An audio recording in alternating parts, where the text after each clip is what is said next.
Di merasime de kuli holonej bo biranina verankirina avahiyen, kudi erisha muşeki ya komara İslami ya İran'e de zirar ditine, Vezire parastine İsrail Katz bitonek tehdit devamın yaşere bir komara İslami re aksivi, u operasyona davi ve ki operasyona herimezin adi diroka İsrail'e de binav kir.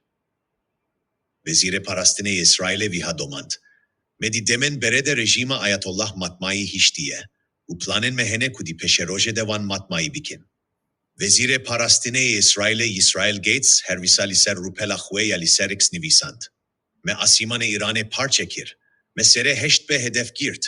U dive niha diktatör Sameneyi bizanibe ku gergefeli me bişwe, eme disa bi hezek mezintir verin Tehran'e ve carehun bi hue hedefin.